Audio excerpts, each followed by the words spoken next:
Hi, I'm Dchain. Welcome to Digging into China, where we explore China in depth to review unique perspectives. Recently, Xi Jinping has finally done something good. He smashed the BYD right in the gut. Over the past couple of days, domestic media suddenly dropped a bombshell. The supply chain finance system that the BYD has relied on for so long, called the Dchain, has now been explicitly ordered from the top to phase out step by step. Now, some of BYD's smaller suppliers are getting paid not with Dchain anymore, but with bank drafts, commercial tickets, or even straight cash. According to what the media revealed, BYD plans to complete its separation from Dchain within 1 to 2 years, and they are prioritizing the shift for the small and medium suppliers under the biggest operational pressure first. But here is the kicker. That explosive article got taken down by BYD's PR team just 1 day later. Every single reprint across all media got yanked out of line. Today, I'm diving into this story for you all because it's a big deal. Dchain has always been BYD's ace in the hole for cash flow. It's been their core bargaining chip for squeezing suppliers dry to fuel years of aggressive expansion.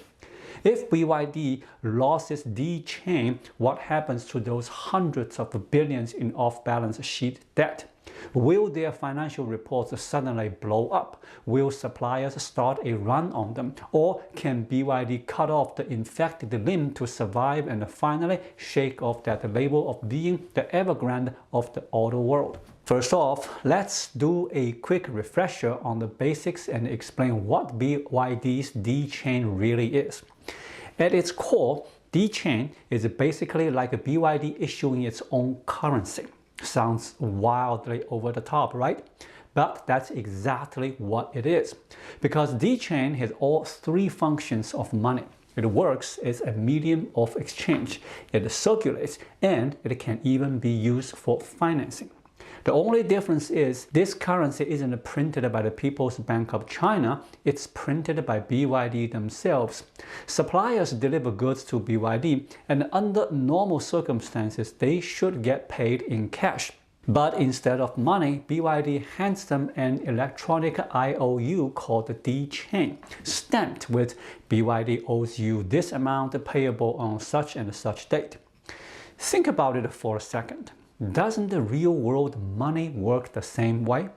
The renminbi is really just an IOU from the Communist Party, backed by the full faith and credit of the state. So in terms of how it's issued, Dchain follows a similar logic to the RMB.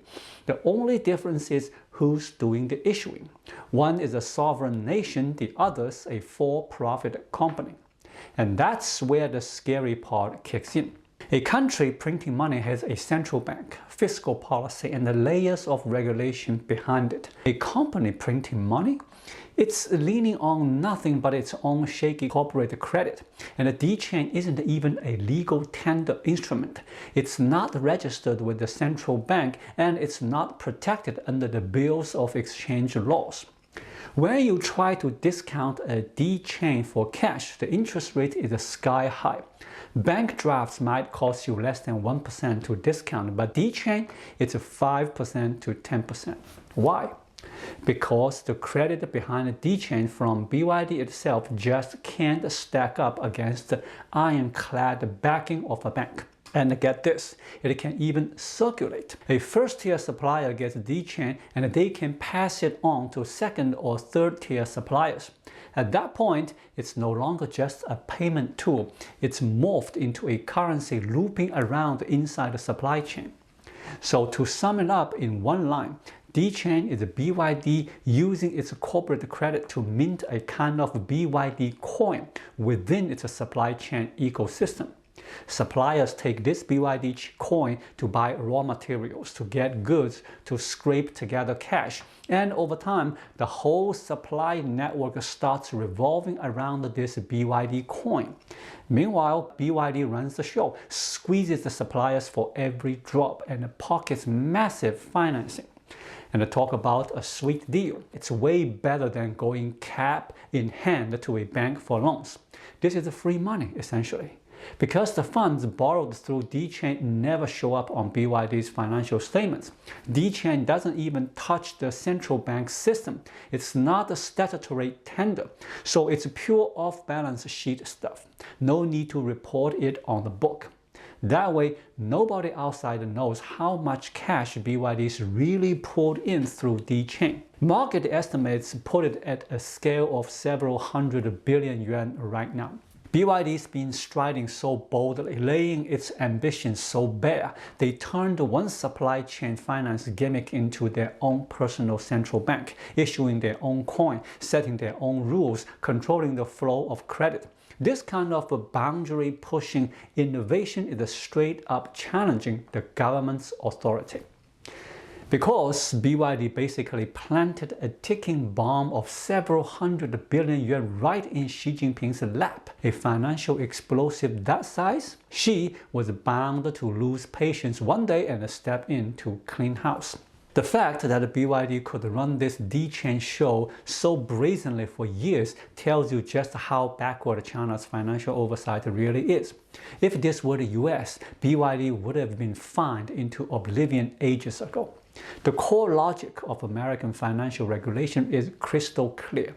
Only licensed institutions get to create credit.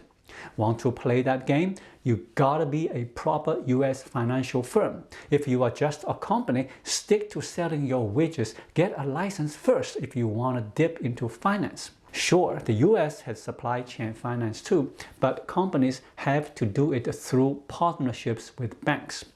Pulling off something as rogue as BYD, building your own shadow banking system? That's suicide. But in China, this whole area has been a gray zone. Regulators have watched it for years without lifting a finger. Now that the Dchain's ballooned too big, they are suddenly waking up, scared of the risks, and jumping in. That's textbook sign of how lagging China's regulation is. So, why has the party suddenly decided Dchain is too dangerous and moved to shut it down? BYD rolled out this Dchain system back in 2016, and the last disclosure in May 2023 showed it had already blown past 400 billion yuan. The regulators knew all about it, so why no intervention back in 2023? Easy to guess, really. Those were the wild growth years for China's electric vehicles.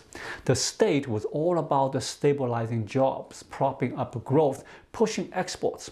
Back then, supply chain finance innovations like this were seen as efficiency boosters by the watchdogs, still riding that old Deng Xiaoping playbook. Black cat, white cat, doesn't matter. As long as it catches the mouse, it's a good cat. So, for the past couple of years, the regulator's stance was basically, as long as you don't blow up, trigger a run, or mess with the banking system, we will pretend we don't see a thing. So, what changed now? Forcing the regulator to step in, because the risks from Dchain have started spilling over. First, the scales long since smashed through 400 billion yuan. Then, some small banks have gobbled up piles of Dchain notes, and even the informal lending markets got a secondary market for Dchain trades. That's terrifying, because at this stage, Dchain isn't just an internal settlement tool between BYD and its suppliers anymore. It's evolved into a full-blown shadow currency system. BYD's built a second credit framework right alongside the Communist Party's national credit. That's not financial innovation, that's financial secession. Talk about getting too big for your pants. Second, Xi Jinping's view on the new energy vehicle industry has shifted. He used to think private players like BYD, Li Auto, and Xiaopeng could carry the load. But now he's betting on his own state-owned enterprises as the reliable ones. So he's clearing the path for his favorite sons in the state-owned enterprises, which means yanking some market share away from behemoths like BYD. How do you do that? Hit them where it hurts. their vulnerabilities. And the Dchain is BYD's soft underbelly.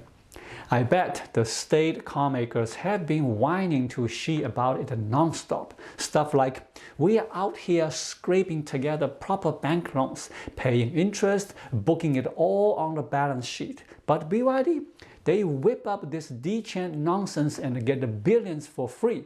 Their costs are lower than ours. How are we supposed to compete? It's not fair. Xi hears that and thinks, yeah, makes sense. So he cracks down on BYD's Dchain, sweeping the obstacles for his state champs. And the last reason, BYD suppliers are genuinely buckling under the strain. BYD squeezed them way too hard with the Dchain, and those discounting rates are brutal. Suppliers are basically paying out of pocket to keep BYD in business.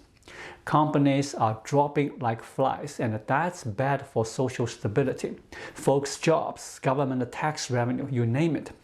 Even local governments are getting fed up. You can't let one private firm's financial innovation boil over into public outrage, choking off all the other streams I've got going. So, under this groundswell of anger, BYD had no choice but to start cutting ties with its precious Dchain. Now, the million-dollar question is, can BYD actually pull off this separation from Dchain smoothly? How's it going to digest all that off-balance sheet debt?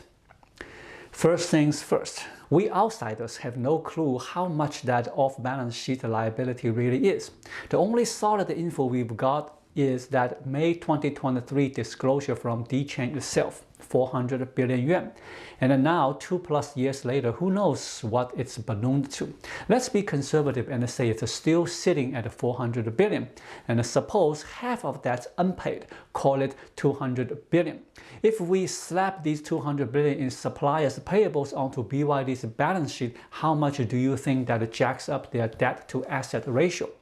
Based on BYD's third quarter 2025 financials, total assets are 902 billion yuan, total liabilities 644 billion, gearing at 71%.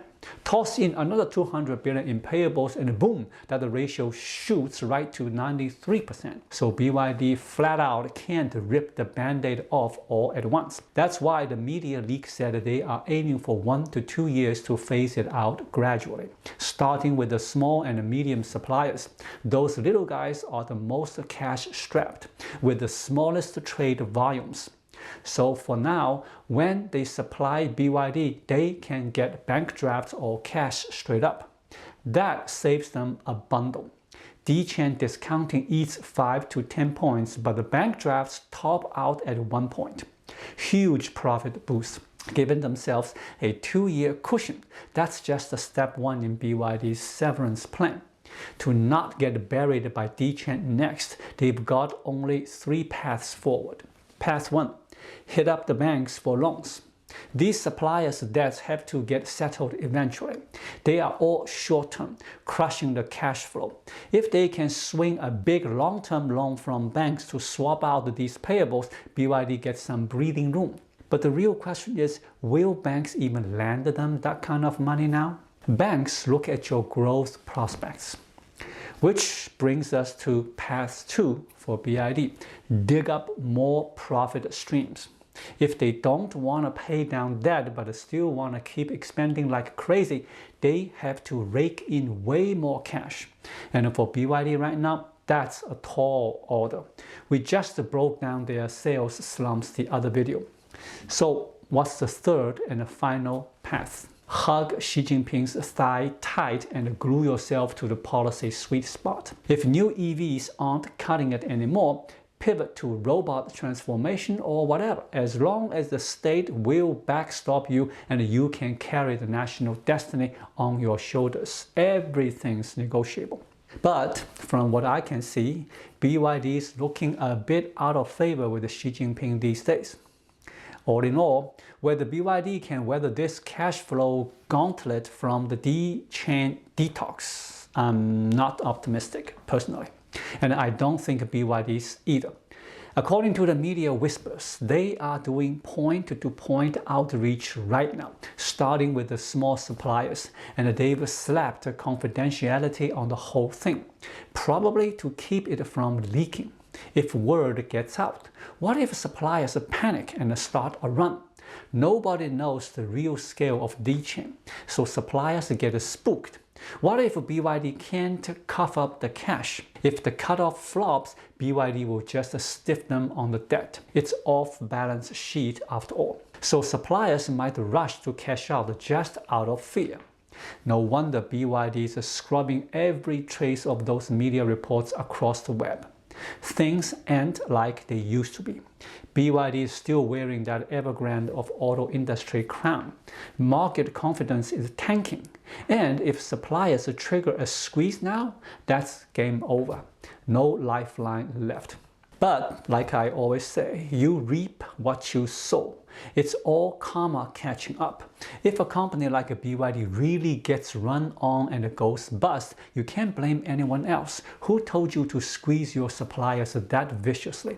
You don't leave them a way out, and in the end, you'll just dead end your own road too. Thank you so much for watching. If you find this video helpful, please like it, drop a comment below, and hit the subscribe button right here. It really helps YouTube suggest my video to others. I'll be back with more content soon. Until then, be well.